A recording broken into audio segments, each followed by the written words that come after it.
Nakon toga imamo samo za ispravnost namaza je potrebno uzeti abdest. Oni koji hoće da praktično vidi kako se uzima abdest, trebaju ili da to nađu na internetu ili da pogledaju određene knjige. Šta ja želim da kažem za abdest? Bitno je da znamo kako se uzima abdest, to možemo inšala naći negdje na internetu, ali ovdje želim govoriti samo o tome šta kvari abdest. Meni je jednom jedna sestra, da je Allah nagradi, ja sam dao odgovor na internetu, da vulgaran govor koji čovjeka nije izveo iz vjere ne kvari abdest. Pa je ona meni onda poslala jedan dvojki e-mail gdje ti sustaš sa mišem dok ga ovako prelistaš. Gospodine profesore, kako to da vulgaran govor ne kvari abdest, mi od pamtivijeka smatramo da kvari i sad ti došao sa nekom novom vjerom koja ne kvari i tako dalje. Znači, da bi za određenu stvar kazali da kvari abdest, moramo zato imati dokaz. To što se kod naroda određena stvar smatra da kvari abdest, to nas ne interesuje. Ili, pogledati i kaže u ženu kvari abdest. Pa ti danas, Habibi, ne možeš otići u džemat, izgubio bi da i 60 možeš uzeti rezervni, izgubio bi do džamije.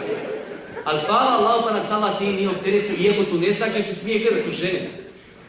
Ali to ne kvari abdest. Tako da znači šta kvari abdest? 4 stvari. Prva stvar, sve što iziđe na 2 prirodna otvora, znači kvari abdest. Druga stvar jeste gubljenje svijesti i dubok san. Da čovjek znači duboko zaspe ili da izgubi svijest, time je izgubio san. Ako bi to bilo dremuckano, kao što se desilo hadisima ashabu Božih poslanika, da su znali čekati akciju, pa su im glave padale, ali znači, ajde kažemo, prenubiju se, to ne kvari abdest.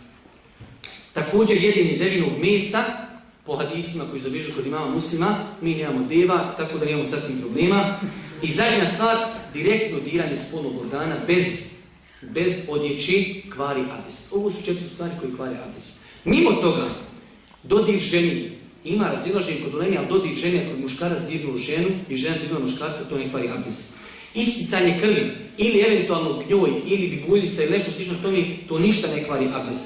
Povraćanje ne kvari abdest. Vulgaran govor ne kvari abdest. Ovo ne znači da mi pozivamo da se govori vulgaran govor. Ne, mi ga osuđujemo, ali moramo znati propis. Onaj korektni nešto vulgarno, pa nešto i da opsuje, njegov abdest je validan. Čovjek koji pogleda u ženu, znači njegov abdest je ispravan. Žena koja zadoji dijete, njen namaz je ispravan i njen abdest je ispravan. Žena koja skine mahram, nama doći pitanje, kaže, da li skidanje mahrami u kući kvari abdest? Ništa ne kvari abdest, osim onih 4 stvari koje smo spomenuli.